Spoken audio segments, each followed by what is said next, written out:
quero ser muito grato a Deus. Graça tem a ver com isso. Graça é um favor merecido.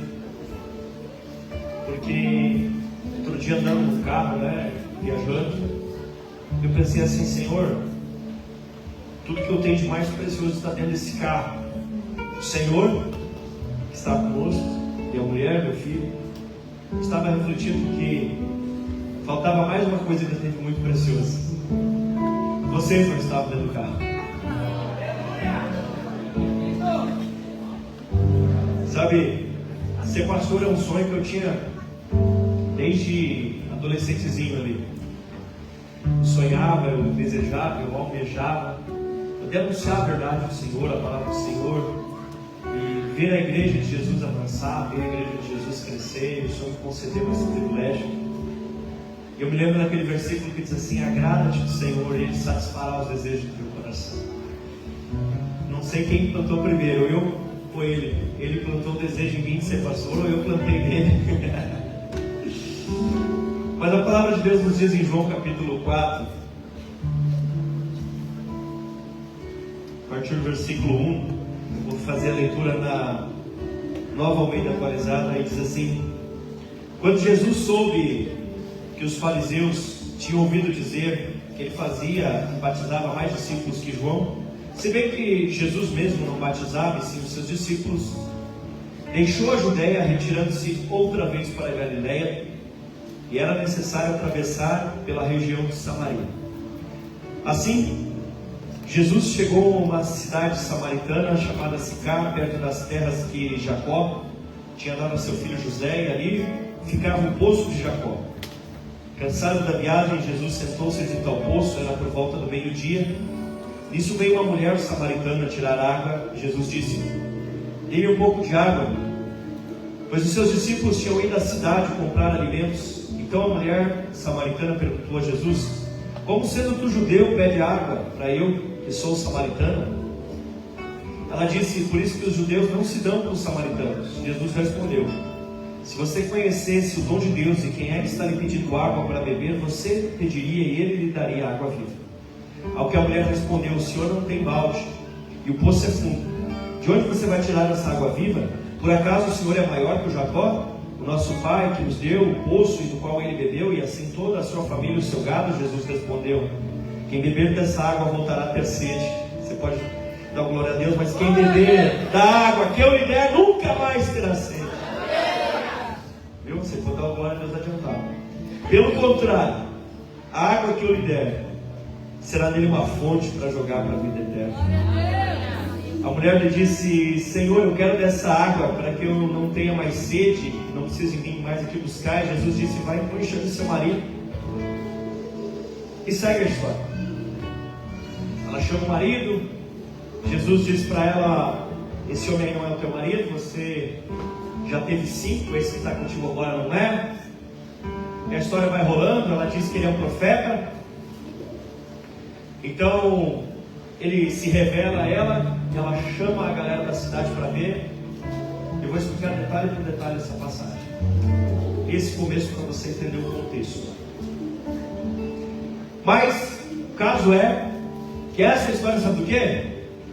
Uma mulher desgraçada. Jesus é a mulher desgraçada. Pastor, como você ousa chamar ela de uma mulher desgraçada? Porque ela era desgraçada, né? Como eu expliquei de tarde, ela não tinha recebido ainda a graça de Deus. Era uma mulher perdida. Se ela morresse, ela ia para o inferno, igual você antes de entregar a sua vida para Jesus. Então ela era uma desgraçada. Mas eu te garanto que o pessoal da cidade onde ela morava chamava ela de desgraçada em outro sentido, não nesse. Você sabe, né? Você já viu o uso dessa palavra como um xingamento pesado, não viu? E com certeza as pessoas que olhavam para essa mulher chamavam ela: ah, lá vem aquela desgraçada, Deus do céu. Muda o lado da rua, filho, não passa perto dessazinha aí. Por quê?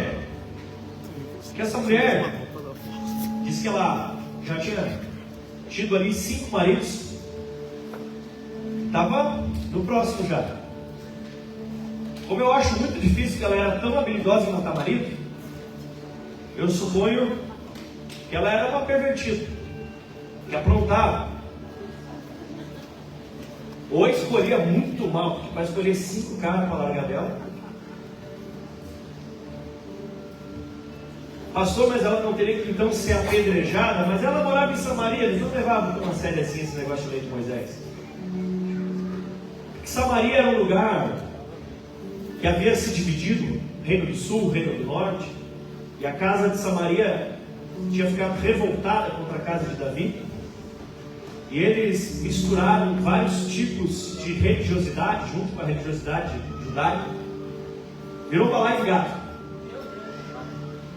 Se fosse hoje em dia, eles iam ser um pouco de cada coisa, assim, imagina o nome de várias religiões, que eu não vou falar aqui que está sendo filmado, mas imagina um monte de religião misturada, bota tudo num balaizinho, assim, os samaritanos. E esses camaradas então estavam lá, estavam em Samaria. Só que imagine que você quer ir até o Paraná. Para você ir até o Paraná sem sair do Brasil, você tem que fazer o quê? Passar por Santa Catarina, certo?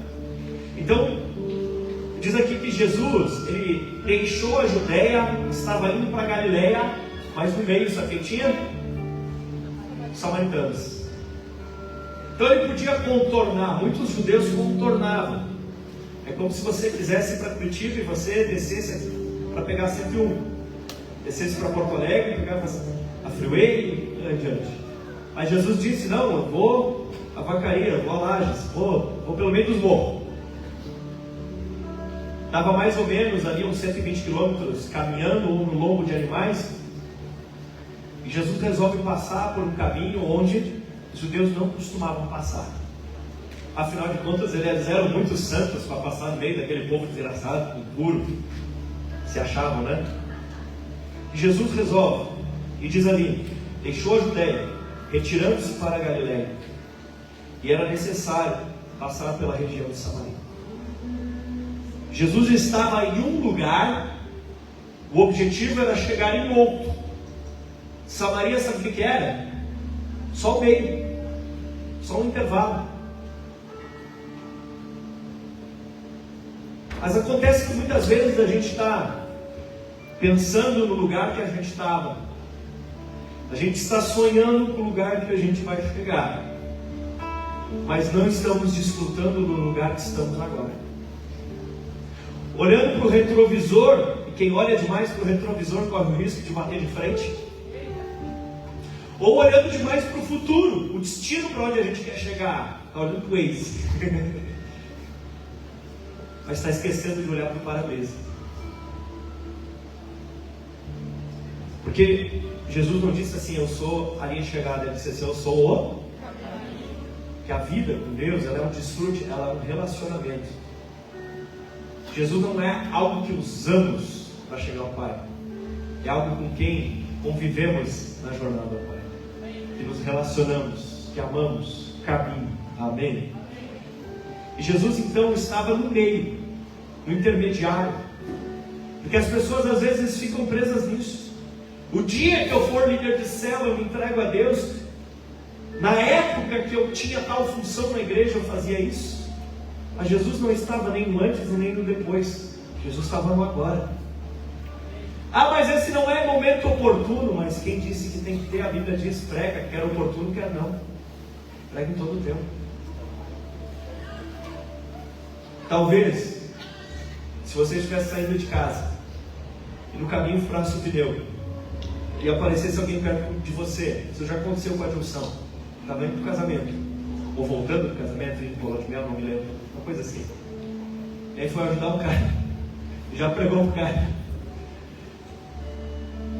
Imagina que Jesus não estava nem no ponto de partida, nem no de chegada, estava no meio da história. Não espere chegar no momento de pregar, no momento de ser crente, no momento de ser avivado. Seja crente, seja avivado, viva o que Deus tem para você, amém? Viva hoje. Jesus começa a subir lombas, descer lombas, começa a andar para um lado, para o outro, e diz que ali ficava o poço de Jacó. Esse era um poço muito fundo, muito antigo. Dizem que esse poço tinha 31 metros ou mais. Era um poço realmente muito fundo, não tinha, mas bota a mão ali e pega água. Não tinha. Não tinha como. 31 metros ou mais. Poço realmente fundo, numa região muito árida. E Jesus, ao passar por ali, estava com muita sede, era perto de meio-dia. Ele um pouquinho mais velho, já estava um pouquinho mais cansado. Os 30 daquela época era meia-idade. Jesus já estava cansado, a gurizada que andava com ele, os 12 não. Aí a gurizada, como bons crentes, o que eles queriam? Estavam com fome. Foram comprar comida. Jesus, um pouquinho mais velho, e o único ali que realmente trabalhava de verdade, cansado, senta no mesmo poço.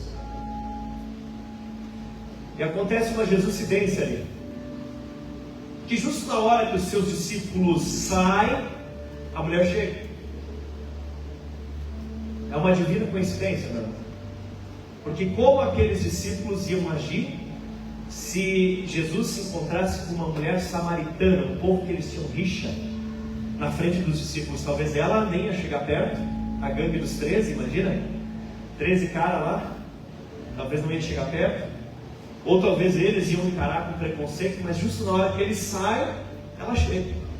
Interessante, não é? Isso acontece o tempo todo na tua vida. Coincidências. Você se encontra com pessoas que você não sabe por que se encontra. Às vezes até coisas erradas dão na tua vida, para que você seja instrumento para que vidas erradas sejam restauradas. Amém. Às vezes problemas que surgem na tua vida é para que você dê o time necessário, para que você dê aquela paradinha necessária para se encontrar com pessoas que estão precisando de luz, estão precisando do Evangelho. Meu Deus do céu. Às vezes você não sabe, Deus, por que o Senhor permite isso? E Ele diz: é para você pregar, meu filho. É porque tem gente precisando mais de ti do que você dessa bênção. E eles tinham ido lá. E é interessante que Jesus estava cansado, porque Ele veio com carne como nós. E Ele sentou junto ao poço, perto de meio-dia. E essa mulher chega. Meio-dia não era o horário comum das mulheres buscar água. Elas buscavam cedinho, onde a água estava mais fresca. Até porque naquele tempo muitas vezes as fontes não jorravam com tanta força. Então a água de manhãzinha estava mais fresquinha, estava mais tranquilo, o sol estava mais fraco. Lembre-se que é deserto. Mas essa mulher aqui estava no cesto. Por que ela estava no sexto marido? O sexto homem, não marido. 5 maridos ela tinha tido, esse não era marido. Se não era marido dela, era de quem? Ou que relação eles tinham? Como é que era esse negócio? Não sei. Mas provavelmente essa mulher era famigerada. O pessoal falava mal dela. Quando as guriazinhas iam brincar, dizia: não chega perto da casa daquela lá não. Aquela lá é da vida. E aí essa mulher, então, para evitar todo aquele rolo, toda aquela treta, ela pega e vai aonde? Vai, que horário? No horário que não tinha ninguém no poço. Ela vai no horário do meio-dia para perto do poço. Ela vai no horário que a água está morna, ela vai no horário que a água não está mais boa, que a água não está mais, entre aspas, viva, não tá, ela vai naquele horário. Para evitar falatório, para evitar conflito, afinal de contas, tinha má fama. E é impressionante como Jesus gosta de achar gente mal falada. Jesus acha essa mulher. E Ele olha para ela e Ele diz: me dê um pouco de água. Jesus sempre dando gancho, né? Gancho evangelístico. E ela diz para ele assim: como é que pode você, sendo judeu, falar comigo que sou uma samaritana? Vocês que têm preconceito contra a gente, vocês que acham que a gente é menos, vocês que acham que a gente não vale nada, que a gente não é de Deus, como que tu tem a ousadia de falar comigo, ainda mais que eu sou uma mulher? Você fala assim comigo? E ela disse isso porque os judeus não se dão com os samaritanos. É interessante que na língua original, no grego, está escrito assim: os judeus não usam os pratos que os samaritanos já usaram uma vez. A rixa era tão grande E se um samaritano tivesse, claro, uma figura de linguagem, usado um prato uma vez, os judeus não usavam aquele prato de novo, porque mesa era lugar de comunhão. Quando você faz uma refeição com alguém, você está dizendo, eu sou um com ele. Por isso Jesus, quando faz a Santa Ceia, ele diz, você não pode tomar a Santa Ceia se estiver brigado, porque a ceia quer dizer que você é um com ele. Mas se você está brigado, você não é um, então você é um hipócrita. Te conserta com o teu irmão, depois come a ceia. Entendeu? Aí diz, porque os judeus não comem no mesmo prato que os samaritanos alguma vez já comeram. Os judeus não têm comunhão, não têm relação. E Jesus quebra o paradigma humano, porque ele queria repartir o copo e ela achava que ele não queria nem usar o mesmo prato. Ele queria repartir o copo com ela. Mal sabia ela que ele não queria repartir o copo só com ela, ele queria repartir o cálice com todos nós. Amém. Porque assim como essa mulher estava longe e sem comunhão com Deus, assim como essa mulher não era digna de repartir o mesmo prato com Jesus, nós também não. Nós também não. Jesus respondeu, se você conhecesse o dom de Deus, quem é que está te pedindo? Meu querido, está falando ali literalmente um dom, né? Um presente. Isso está relacionado com graça. Presente. Se você soubesse, mulher, o que eu tenho para te dar, qual era o presente que Jesus tinha para dar? Salvação. Porque aquela mulher estava acostumada a receber o que ela merecia. E o que ela merecia era ser maltratada. O que ela merecia era receber olhares tortos. Era isso que ela merecia. Mas agora vem alguém gracioso que entrega para ela não o que ela merece, mas o que ela precisa. Ah, meu irmão, se você não for esse Jesus na vida das pessoas, quem vai ser?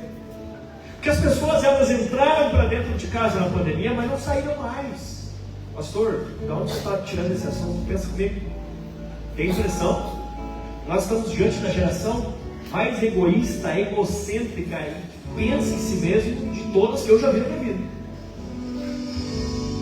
Porque era aquele negócio assim, agora que tem pandemia, vamos nos ajudar. E, na minha opinião, foi ao contrário. As pessoas hoje, elas estão pensando nelas. O que eu mereço? Do que eu sou digno? Eu já citei uma frase do pastor Daniel Gasperini, lá de São Paulo. Disse que uma vez um cara passou para ele, você acha, esses caras de pirâmide, sabe? Não de egípcio, que vem de pirâmide financeira, aquele negócio. Você acha que você já tem o que você merece? Você acha? Aí eu disse, não, eu acho que eu não tenho o que eu mereço. Então, não sei o que. Eu não tenho o que eu mereço, o que eu mereço é um raio no meio da testa.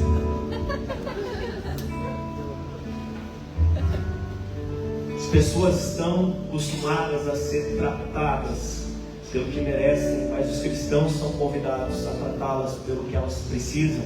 E o que elas precisam de amor, o que elas precisam de Jesus, o que elas precisam de salvação. Cristo em nós a esperança do mundo. E se você soubesse o dom de Deus, e quem é que está te pedindo de beber? Meu amigo, quem estava te pedindo de beber? O Senhor Jesus. Você diz, ó, que privilégio, meu Deus. Eu comprava a fábrica de água mineral para dar para ele. Eu ia lá e comprava as terras da Irã.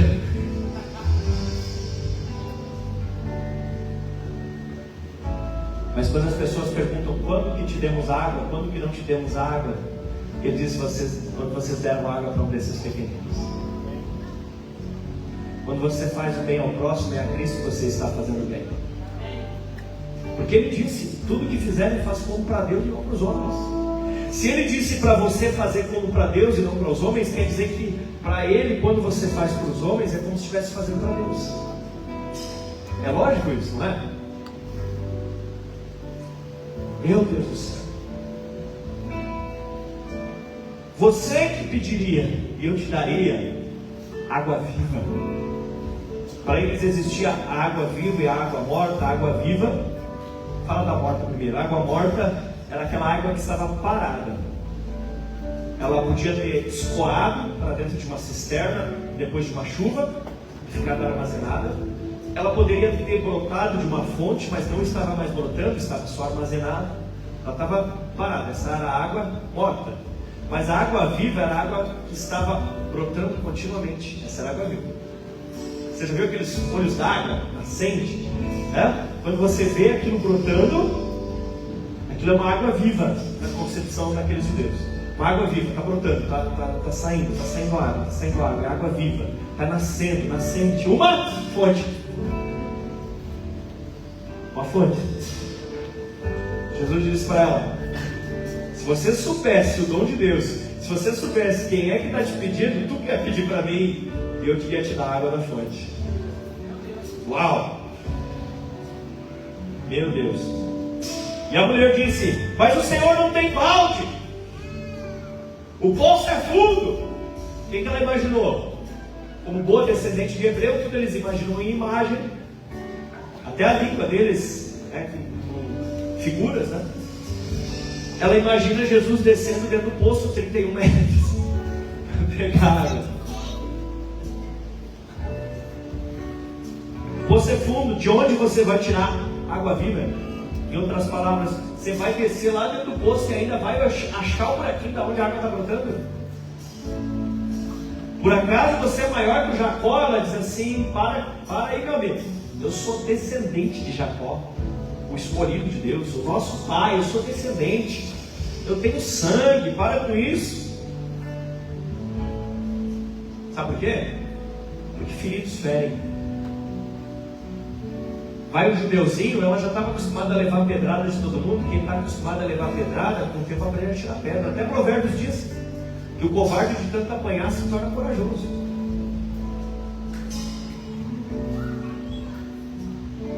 Na escola mesmo deram em mim até que eu comecei a me defender. O covarde de tanto apanhar vira corajoso.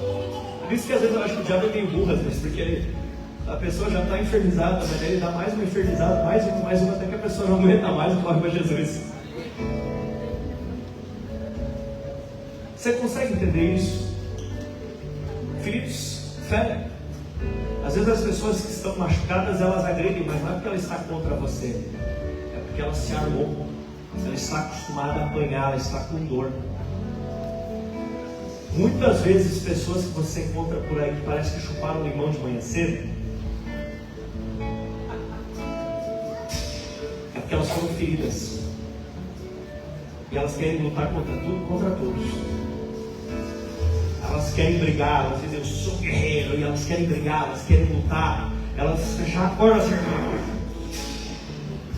que essa é a vida que elas têm. Está faltando elas ganhar um abraço para desarmar elas. Jesus chega assim: deixa eu te dar dessa água. E ela ajudem assim: caraca, eu também sou filha de Jacó. Está pensando o que é, meu? Do qual ele mesmo bebeu, e bem assim deu seus filhos, seu gado. Jesus respondeu: quem beber dessa água voltará a ter sede, mas aquele que beber da água que eu lhe der nunca mais terá sede. Você pode dar glória a Deus? De que sede ele estava falando? Sede de salvação. Sede de salvação. No começo você toma dessa água para matar a sua sede, mas depois, olha o que acontece. Pelo contrário, a água que eu lhe der será nele uma fonte a jorrar para a vida eterna. Isso tem um sentido duplo, meu irmão. Uma vez que você recebe a salvação, precisa jorrar uma fonte de você, no sentido de que você é transformado, você é mudado e você está caminhando na direção da vida eterna. Mas também no sentido que você começa tomando água, mas depois você começa a dar água para os outros. Porque um dia alguém ativa você lhe dando um copo, mas no outro você ativa, derrama água sobre o outro. Primeiro você recebe, você é evangelizado, mas depois é você que evangeliza. E assim o ciclo continua. Meu irmão, se você já entregou para você a vida para Jesus, necessariamente uma fonte de água viva precisa jorrar de você. Queridos, desculpe o trocadilho, mas aqui tem que ser a fonte. Tem que ser a fonte. Aonde você vai precisa ter fonte. Porque no seu interior precisam fluir rios de água viva. Não água parada, água que renasce, que vem, porque a cada dia você vive em novidade de vida, você vive de glória em glória, amém? É uma água nova, é uma água nova, é uma água nova, é uma água nova. É uma água que sai da fonte, que jorra para a vida eterna. Lá no interior a gente lidava com o poço. Olha que interessante uma coisa do poço. Isso é o poço que alimentava a minha casa quando eu era criança, né? Alguns chamam de cacimba, poço, enfim. Vinha água por gravidade lá para minha casa, né? Então eu botava a mangueira lá em cima do morro e a água ia descendo pela mangueirinha e chegava lá em casa. Olha que interessante. Se eu chegasse lá no poço, sabe como o poço ia estar? Geralmente, cheio. Tinha uma fonte no poço, no nosso poço da minha casa. Você não sabe, né? Eu sei. Tinha. E estava lá o poço. A fonte estava jorrando negativo. Mas quando a gente pegava e dava uma limpada no poço, tirava umas coisas, pegava um balde, tirava alguns baldes de água de dentro do poço, sabe o que acontecia? O poço enchia de novo. Quanta água jorrava daquele poço? Dependia de quanta água eu estava disposto a tirar. Você está entendendo? Se você não jorra, você não renova. Essa fonte, se ela não derrama, ela não flui. Ela vai ficando o quê? Água morta. Você foi gerado dentro de você uma fonte de água viva, mas se você não derrama água para matar a sede dos outros, a água vai ficando morta. Pastor, mas a fonte é viva, mas você está deixando a água parada. Pegou? Como é um processo de renovação? Bota uma mangueirinha e sai pichando água em todo mundo. Sai no seu evangelho, sai orando pelas pessoas, sai pregando a palavra. Deixa a fonte dar tudo que ela tem para dar. Amém? Aleluia. Glória a Deus. Porque isso é graça. Isso é graça. Porque mais do que quem recebe, você, que é a mangueira, está precisando ser lavado por dentro. E quando você enche o caneco dos outros, a água está lavando você por dentro. A fonte está fluindo e limpando você, amém? A mulher disse: Senhor, eu quero dessa água. Ela queria, mas olha o objetivo dela. Para que eu não tenha mais sede. Então ela queria ser saciada e nem tenha que vir buscar, ela estava com preguiça. Saciedade e preguiça, esse era o objetivo dela, ela não tinha entendido. Engraçado que no começo ela não queria ir buscar água, mas depois ela começou a levar água. Nós vamos ver isso. Aí Jesus anuncia a graça para ela. Pensa, mulher desgraçada, mulher mal falada. Aparece alguém para dizer assim: eu tenho algo bom para te dar, eu tenho uma novidade de vida para te dar. Aí ela: eu quero! E é como a gente faz, a gente prega assim, né?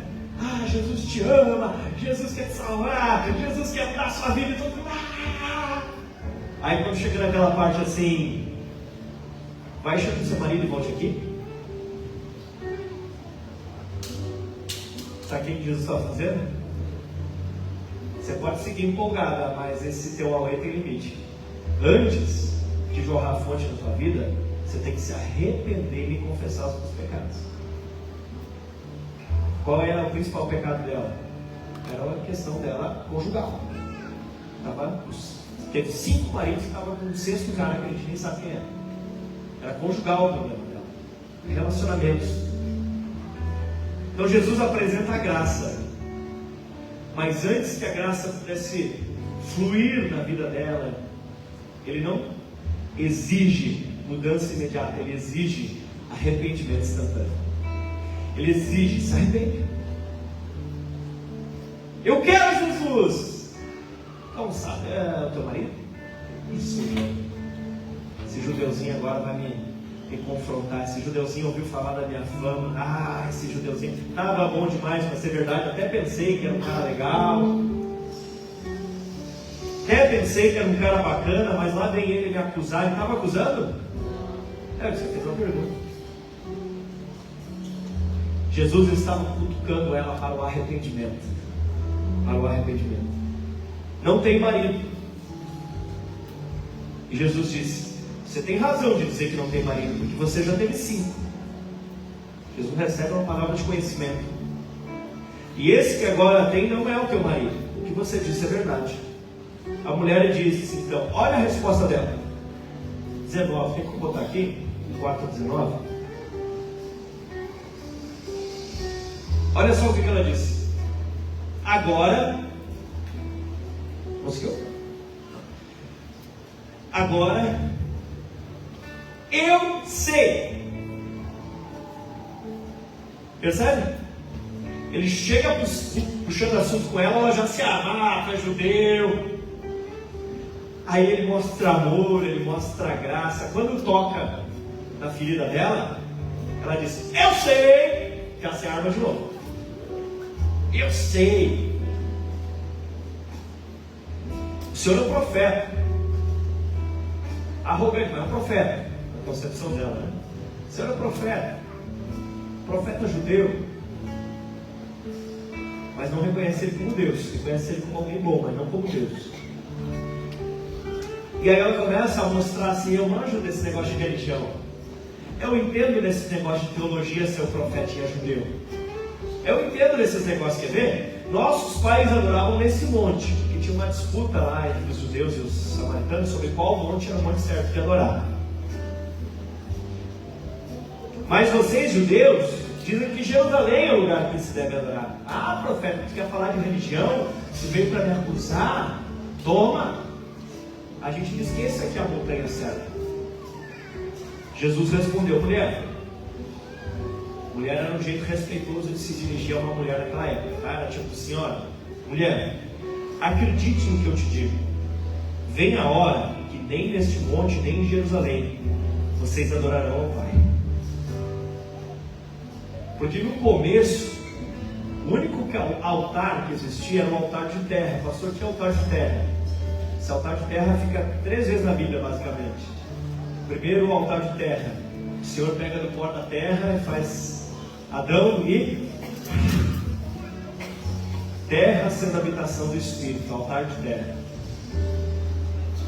O segundo, na lei de Moisés, um dos altares, ele diz, vai, faça um altar de terra. E terceiro, quando Jesus morre na cruz, não precisa mais fazer aqueles sacrifícios da lei de Moisés, mas aqui continua, vaso de barro, cheio do Espírito Divino. É aqui que expressamos essa adoração, é aqui que expressamos essa busca. Altar de terra. Ele diz assim, mulher, você não está entendendo nada. Não vai ser mais lá em Jerusalém, não vai mais ser no monte aqui em Samaria. Vem a hora, e já chegou. Opa, pulei para frente. Pois vocês adoram o que não conhecem, nós adoramos o que conhecemos. Que a salvação vem dos judeus. Nunca fale mal do judeu, hein?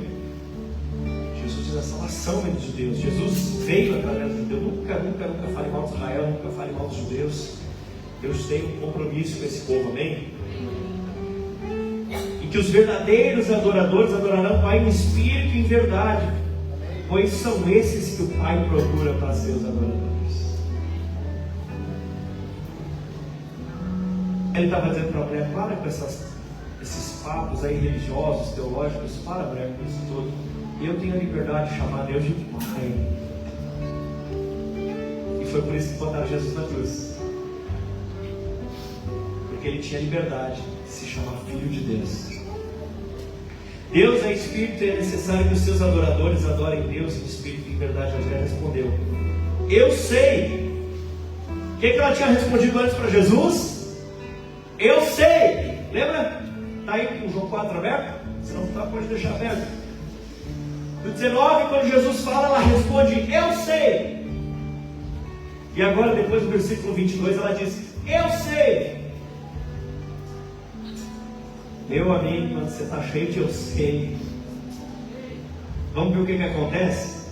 Ela ficou largando, eu sei, Senhor Jesus. Sabe o que acontece? Eu sei que virá o Messias chamado Cristo, e quando ele vier, nos anunciará todas as coisas. Ela está só aqui na defensiva, ó, só na defensiva. Jesus disse: eu sou o Messias.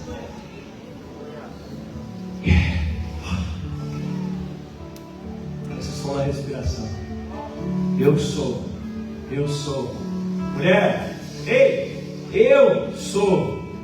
Que a gente precisa de menos eu sei e mais do eu sou. Quando você chega para Jesus, eu sei, eu já sei. E você chega para o seu discipulador, para o seu líder de célula, eu já sei. E alguém vai te exortar, te ensinar, e você, eu sei. E Jesus olha de cima, eu sou. Que a gente precisa de menos eu sei, mais eu sou.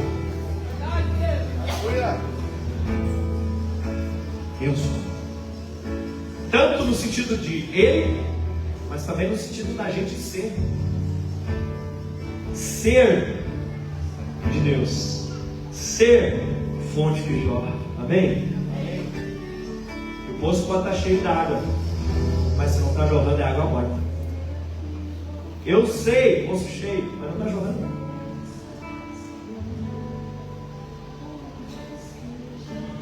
Eu sou o Messias. Eu que estou falando com você. Olha que interessante.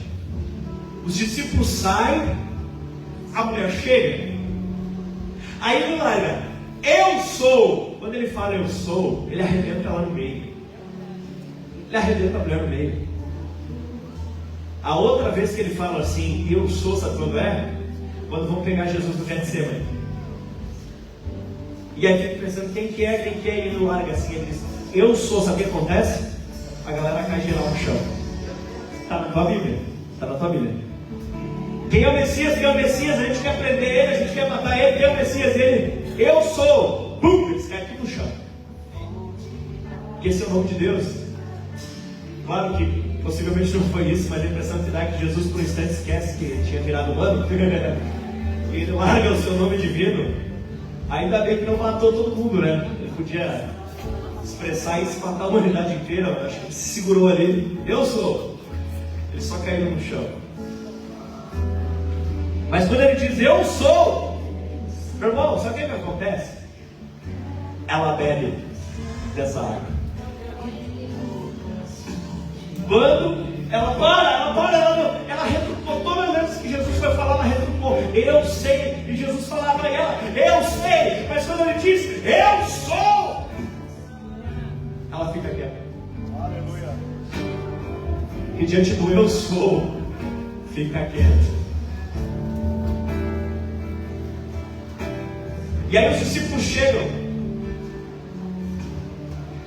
Os discípulos chegaram, versículo 27, e se admiraram ao ouvi-lo falando com a mulher, mas nenhum deles perguntou. Porque quando ele disse eu sou, não foi só ela que ficou quieta. Pedro, Tiago, João, Tomé, todos, ó. Porque diante do eu sou, todo argumento cai por terra. Quando você recebe a revelação de quem é Cristo, os argumentos caem por terra, as dúvidas caem por terra, os medos caem por terra, os problemas caem por terra, porque você teve a revelação da pessoa de Jesus Cristo. Quando ele se revela a ela, tudo cai e os discípulos silenciam. Quem começa a andar com Jesus aprende que quando ele está falando tem que ficar quieto. Sabe o que ela faz? Quando a mulher deixou o seu cântaro, foi à cidade.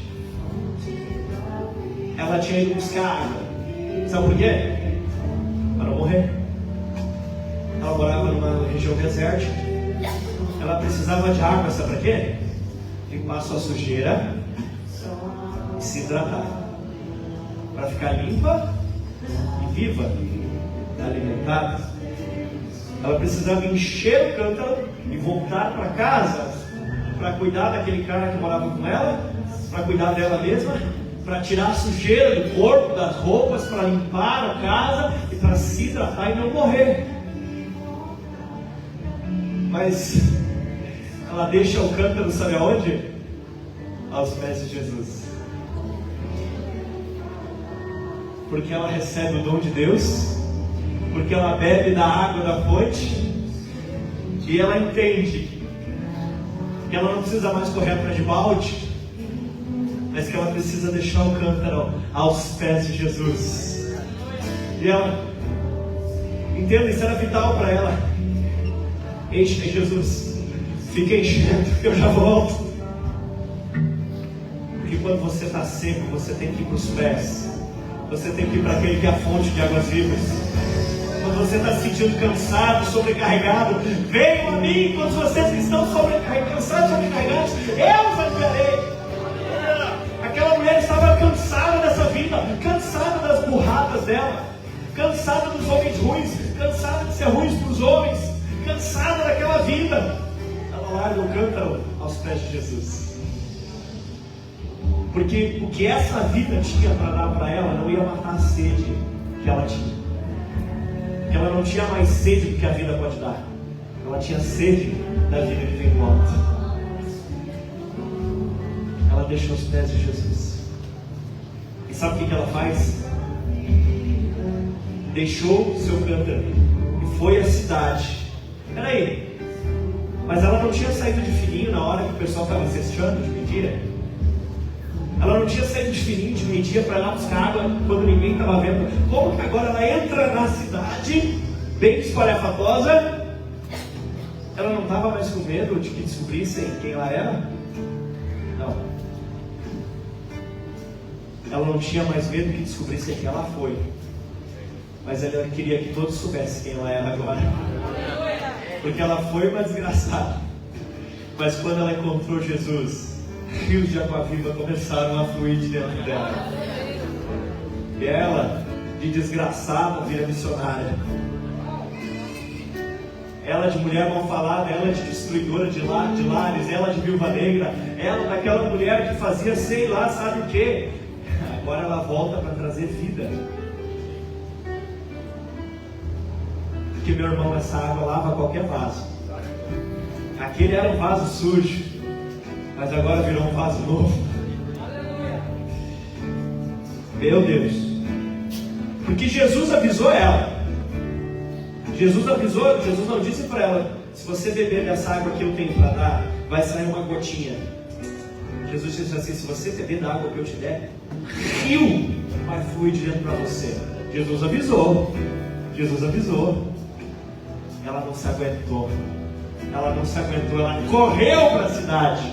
Ela foi na frente de todo mundo. Ela chegou no meio do povão. Ela abriu a sua boca. Ela levantou a cabeça. Porque quando não temos essa água, nós andamos como porcos, o pescoço dobrado, só olhando para baixo, sem conseguir olhar para cima. Mas quando encontramos Cristo, nos tornamos como cordeiros. O povo, quando estava peregrinando no deserto, eles enxergavam a si mesmo como gafanhotos. Mas um povo cheio do Espírito Santo, a Bíblia diz, sobe com asas como águias. Aquela mulher que olhava para baixo como um porco, que se via como um gafanhoto, agora está disposta a levantar o pescoço para se oferecer como cordeiro. Ela está disposta a voar com asas como águia, para chegar naquele lugar e anunciar: eu achei o Messias. Eu achei o Messias. Por que eu disse que ela estava disposta a levantar o pescoço como um cordeiro no sacrifício? Porque ela diz: vem comigo e veja um homem que disse tudo o que eu fiz. O que ela tinha feito? Só carne, só coisa errada. Até aquele instante a vida dela era uma droga. Até aquele instante a vida dela não valia nada. E todo mundo na cidade sabia que a vida dela não valia nada. Mas o viajante parado no poço não tinha ouvido falar, só Deus que podia revelar isso para ele. Está entendendo? Ele chega na cidade e fala: galera, eu encontrei um homem um viajante lá no poço, um judeu, que sabia e que me falou tudo quanto eu fiz. Provavelmente a mulherada pensou assim: eu vou lá escutar para saber se ela andou em cima do meu marido também. Provavelmente os homens pensavam assim: será que ele entregou as minhas cantadas para cima dela? Deus livre. A galera toda fica pensando assim: essa mulher andava oculta, essa mulher andava quando estava escuro ou quando ninguém estava indo por causa que tinha sol demais. Essa mulher não andava junto com os outros. O que deu na louca dela aparecer em público? Ela era uma proscrita na sociedade, porque essa mulher veio em público. E aquele bando curioso foi lá ver o que estava acontecendo. Porque quando o rio de água viva flui de dentro de você, você não está mais tão preocupado assim com o que os outros vão pensar do que você fez, mas daquilo que ele pensa que agora você é. E Jesus olha para aquela mulher e consegue ver uma nova criatura, e ela acredita naquilo, que ela é uma nova criatura, que ela dali para frente ia poder viver em novidade de vida. Então saíram da cidade. Olha que interessante. Na primeira vez que ela pede água para Jesus, ela diz: me dá essa água então. Ela estava com preguiça de buscar. Mas agora que ela nasceu de novo, ela não tem preguiça de levar, porque ela vai até o povo levar água. Pegou? Ela vai até aquele povo e leva água para eles. Enquanto isso, os discípulos pediam a Jesus: mestre, coma. Meu Deus, olha o que está acontecendo. E eles estão assim: como Jesus? Eu acho que eu podia me candidatar a discípulo, né? Porque quando a taça diz: amor, rompeu a bolsa, eu corri para antes que eles peguei no meio bronca dele e comecei a comer. Eu podia me candidatar a discípulo de Jesus. Esses crentes, Deus livre, desde o começo já assomiaram. Jesus fala: eu sou. Ele dá água para ela, uma das maiores revelações da história da humanidade. E eles olham para Jesus: comem. Jesus vê que eles não estavam na sintonia, Jesus vê que eles estavam fora. Parece os caras às vezes no culto, está o culto rolando, as coisas acontecendo e um sai para, né, sei lá, uma água, banheiro, sei lá. E aí estava tudo aquilo acontecendo, a coisa toda acontecendo, e Jesus começa a explicar para eles. O Brisa falou disso: tenho para comer uma comida que vocês não conhecem. Aí os discípulos começaram a dizer: será que alguém veio trazer um pão para ele? E ele diz: a minha comida consiste em fazer a vontade daquele que me enviou e realizar a sua obra. Aí, vocês não dizem que ainda faltam 4 meses para a colheita? Estava perto da época da colheita. E eu digo para vocês: levantem os olhos e vejam, os campos estão maduros para a colheita. Quem colhe recebe desde já a recompensa. Provavelmente, Jesus ao longe já enxergou aquela multidão que a mulher evangelizou. A mulher que tinha tido 5 maridos já estava evangelizando. E você que tem um só já evangelizou também? Né? Você que é mais santo aí. E Jesus olha e vê os campos branquejantes. Sabe o que possivelmente, não diz o texto, mas possivelmente Jesus estava vendo? Os caras usavam aqueles turbantes, aquelas coisas, né? Possivelmente Jesus estava vendo aquela multidão vindo branquinha, igual o trigo quando está pronto para colher. Entendeu? Aí Jesus olha de longe. Quando você está longe, meio no morrinho assim, não parece que as pessoas estão vendo uma mancha, só aquela mancha branca vindo assim.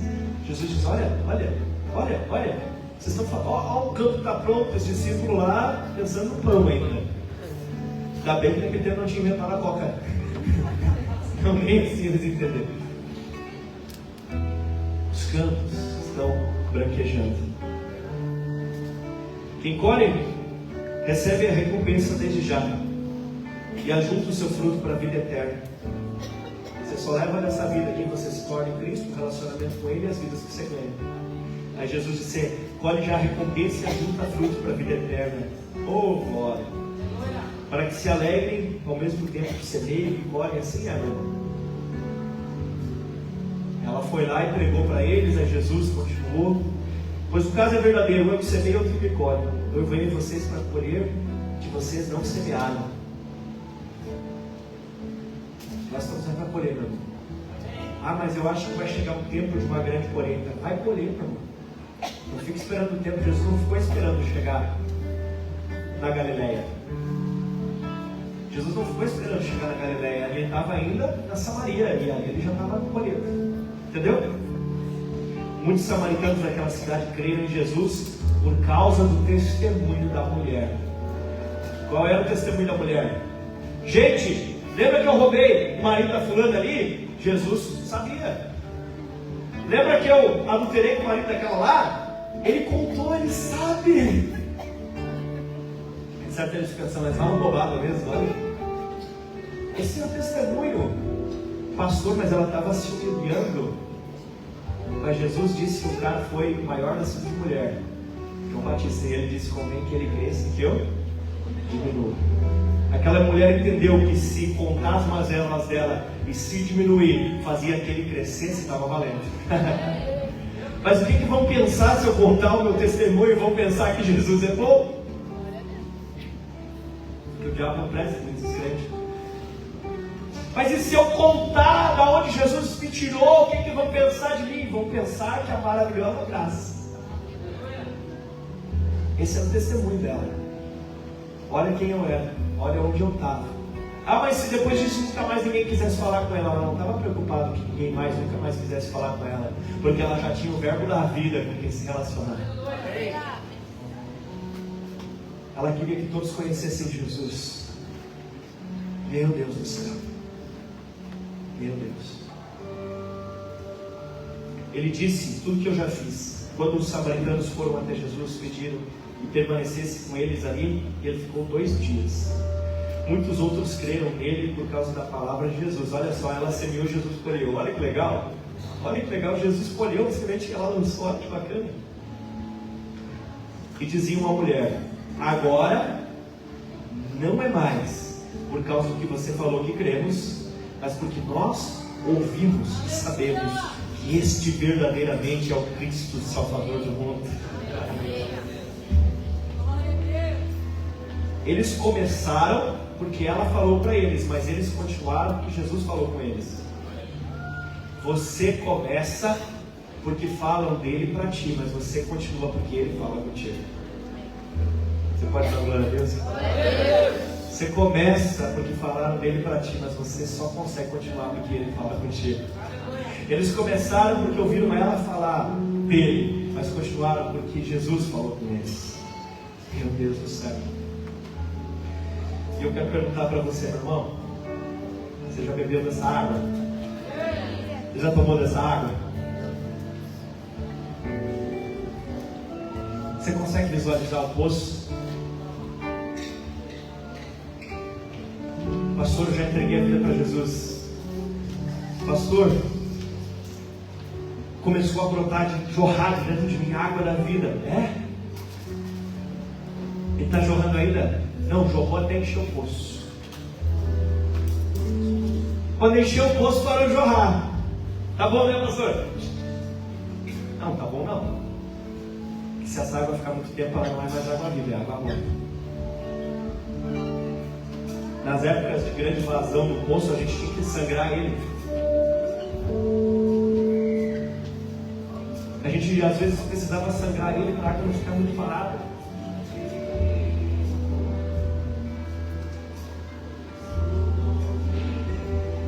Você está fluindo, meu irmão?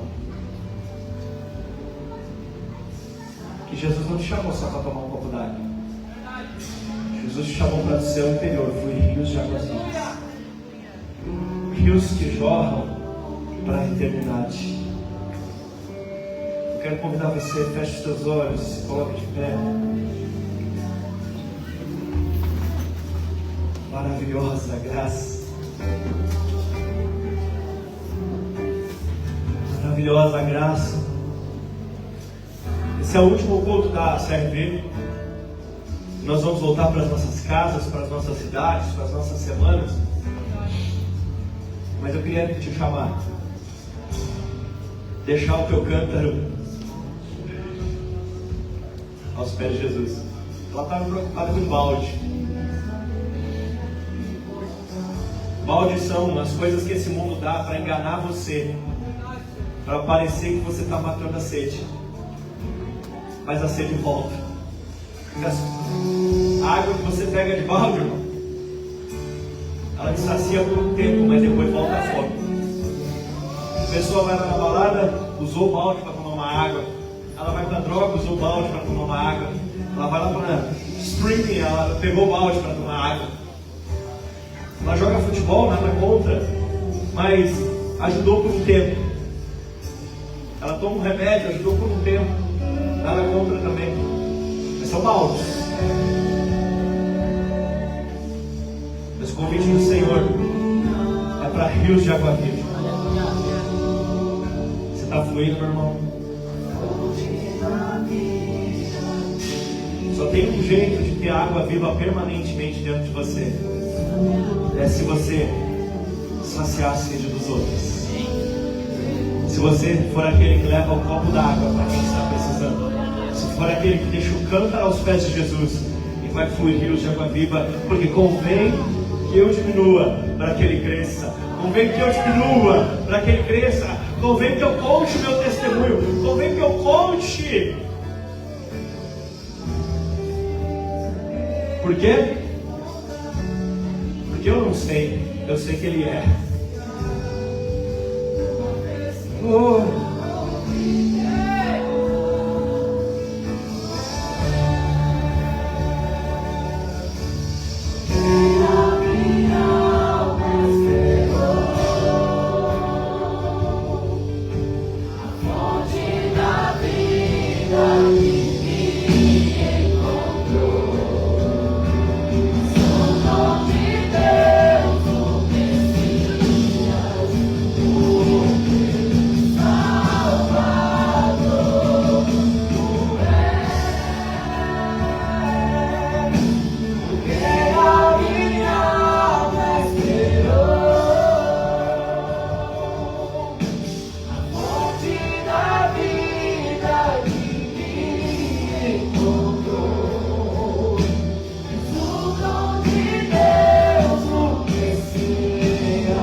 Remexer o poço aí e derramar uma água. Onde estão os pastores e os obreiros? Se posicionem aqui na frente para você poder derramar água sobre essas pessoas. Vem cá, corre aqui, te prepara aqui, porque enquanto você derramar água sobre eles, a água viva nasce de você.